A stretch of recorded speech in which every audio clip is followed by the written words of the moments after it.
Hello friends, मेरा नाम है कंवरपाल सिंह और आप देख रहे हैं कैप्स एजुकेशन।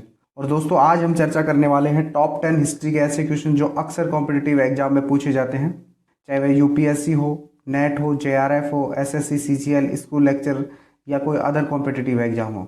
और ये इस टॉपिक पर हमारा 10वां वीडियो है, तो चलिए शुरू करते हैं। आज का हमारा जो पहला क्वेश्चन है वह है, निम्नलिखित भारतीय राष्ट्रीय कांग्रेस के अधिवेशनों में से किसमें कांग्रेस का लक्ष्य पूर्ण स्वराज्य घोषित किया गया। तो देखिए, कांग्रेस का लाहौर अधिवेशन हुआ था 1929 ईस्वी में। इसमें सबसे पहले कांग्रेस का पूर्ण स्वराज्य का जो लक्ष्य है वो निर्धारित किया गया था और इस अधिवेशन की जो अध्यक्षता की थी वह जवाहरलाल नेहरू ने की थी। तो इस क्वेश्चन का जो राइट आंसर होगा वह है ऑप्शन ए, अर्थात लाहौर अधिवेशन। क्वेश्चन नंबर 2 है, बंगाल में ब्रिटेन की वस्तुओं के बहिष्कार का सुझाव सर्वप्रथम किसने दिया था। तो देखिए, बंगाल विभाजन के प्रस्ताव के विरोध में एक बांग्ला पत्रिका थी संजीवनी, और इसके जो संपादक थे कृष्ण कुमार मित्र।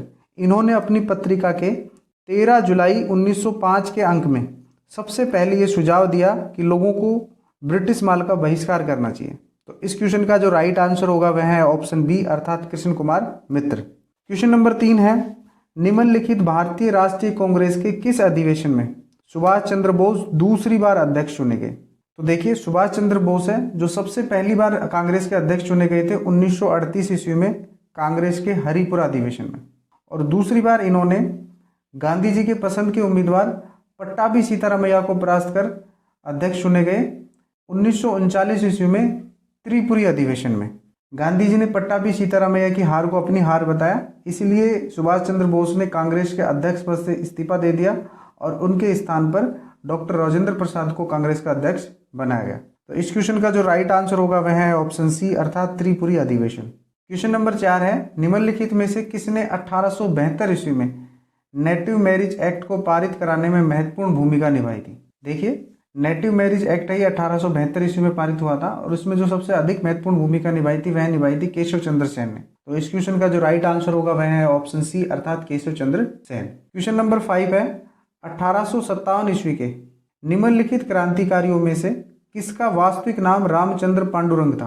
तो देखो, 1857 ईस्वी के भारतीय विद्रोह के एक प्रमुख नेता थे तात्या टोपे, और इनका जो वास्तविक नाम था वह था रामचंद्र पांडुरंग। तो इस क्वेश्चन का जो राइट आंसर होगा वह है ऑप्शन बी, अर्थात तात्या टोपे। क्वेश्चन नंबर 6 है, बेरोजगारों की सहायता दिल्ली के निम्नलिखित सुल्तानों में से किसने रोजगार कार्यालय की स्थापना की थी। देखिए, तुगलक वंश के एक शासक हुए थे फिरोज शाह तुगलक। इन्होंने एक रोजगार दफ्तर खोला। व्यक्ति के गुणों एवं योग्यता की पूरी जांच पड़ताल करने के बाद में अधिक से अधिक लोगों को नियुक्ति देकर और बेरोजगार की समस्या को हल करने का प्रयास किया। तो इस क्वेश्चन का जो राइट आंसर होगा वह है ऑप्शन डी, अर्थात फिरोज शाह तुगलक। क्वेश्चन नंबर 7 है, मुस्लिम लीग द्वारा निम्नलिखित में से किस तिथि को सीधी कार्रवाई दिवस के रूप में निश्चित किया गया था।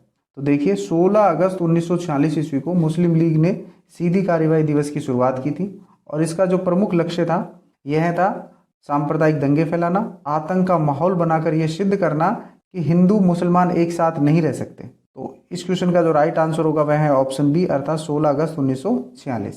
क्वेश्चन नंबर 8 है, मध्यकालीन भारत के मुगल शासक वस्तुतः थे। देखिए, मुगल शासक वास्तव में तुर्कों की एक चगताई नामक शाखा के थे और इस शाखा का नाम है जो प्रसिद्ध मंगोल नेता थे चंगेज खां के दूसरे बेटे के नाम पर पड़ा। तो इस क्वेश्चन का जो राइट आंसर होगा वह है ऑप्शन सी, अर्थात चगताई तुर्क। क्वेश्चन नंबर 9 है, 1907 के भारतीय राष्ट्रीय कांग्रेस के सूरत के वार्षिक अधिवेशन के अध्यक्ष कौन थे। देखो, 1907 में सूरत में कांग्रेस का वार्षिक अधिवेशन हुआ। इसमें जो उग्रवादी या उग्रपंथी दल के नेता थे वो लाला लाजपत राय को अध्यक्ष बनाना चाहते थे, जबकि उदारवादी रास बिहारी घोष को अध्यक्ष बनाना चाहते थे और अंत में रास बिहारी घोष अध्यक्ष चुने गए और इसी के साथ में कांग्रेस का विभाजन हो जाता है। तो इस क्वेश्चन का जो राइट आंसर होगा वह है ऑप्शन डी, अर्थात आरबी घोष या रास बिहारी घोष। और हमारा जो अंतिम क्वेश्चन है वह है, शक विजेता किसे जाना जाता है। तो देखिए, चंद्रगुप्त द्वितीय थे। इन्होंने अंतिम शक राजा रुद्र सिंह तृतीय को पराजित किया और इसी के साथ ही पश्चिम भारत में शक सत्ता का उन्मूलन कर दिया और इसी की वजह से चंद्रगुप्त द्वितीय को शक विजेता कहा जाता है। तो इस क्वेश्चन का जो राइट आंसर होगा वह है ऑप्शन सी, अर्थात चंद्रगुप्त द्वितीय। आपको हमारा वीडियो कैसा लगा? यदि अच्छा लगा तो इसे लाइक करें और इसी तरह के और वीडियो देखने के लिए चैनल को सब्सक्राइब करें। Thank you.